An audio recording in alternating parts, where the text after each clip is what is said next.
আসসালামু আলাইকুম সবাইকে এস স্কুলের পক্ষ থেকে স্বাগতম। তো প্রিয় বন্ধুরা, আশা করি সবাই ভালো আছেন। তো আজকে আমি স্বরবর্ণগুলো লিখে দেখাবো। তো প্রথমে আমরা লিখব স্বরেয়। স্বরেয় লিখতে হলে কি করতে হবে? প্রথমে একটি সোজা মাত্রা দিতে হবে। দেওয়ার পর আমরা কি করব? এখান থেকে এভাবে এনে এই পর্যন্ত স্বরেয় হয়ে গেল। এবার সরিয়া লিখবো। সরিয়া কীভাবে লিখবো? আগে একটি মাত্রা দিতে হবে, দিয়ে এখান থেকে এভাবে এনে এই, তারপর হচ্ছে এই দিয়ে এখান থেকে সরিয়া। এবার হর্ষই লিখবো কীভাবে? প্রথমে একটি কি দেব? মাত্রা দেব।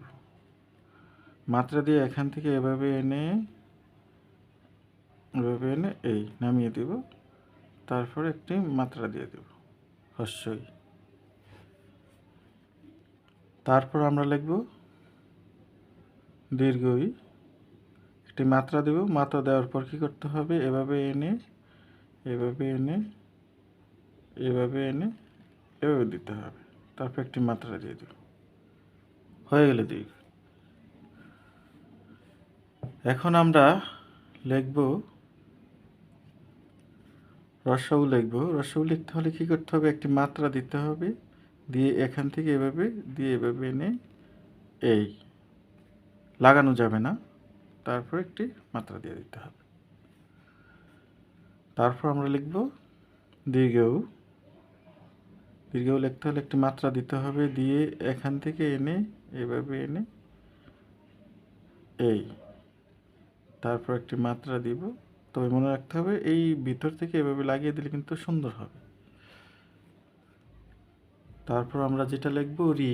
এটা কিন্তু অনেকেই সুন্দর করে লিখতে পারে না, তো আজকে দেখিয়ে দেব কীভাবে সুন্দর করে রি লেখা যায়। রি লিখতে হলে প্রথমে যে কাজটি করতে হবে সেটি হচ্ছে এভাবে এনে এভাবে আনতে হবে, তারপর নিচে নামাবো, তারপর এভাবে অ্যাঙ্গেল করে এভাবে এনে উপরে উঠিয়ে দেব, দিয়ে এখান থেকে এই রি হয়ে গেল। তারপরে আমরা লিখব এ। এ লিখতে হলে এ কিন্তু মাত্রাহীন একটি বর্ণ। এ লিখতে হলে এভাবে উপরে উঠাবো, উঠিয়ে এখান থেকে এনে এই এ হয়ে গেল। তারপর আমরা লিখব ওই। ওইটা কিন্তু এর মতোই হবে, এই যে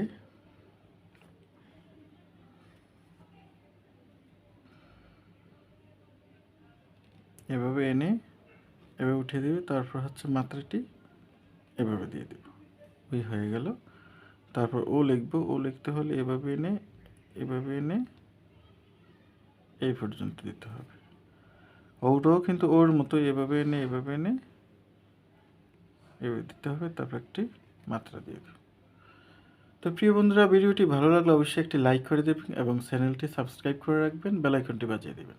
তো আজকে এই পর্যন্ত, দেখা হবে নেক্সট কোনো ভিডিওতে।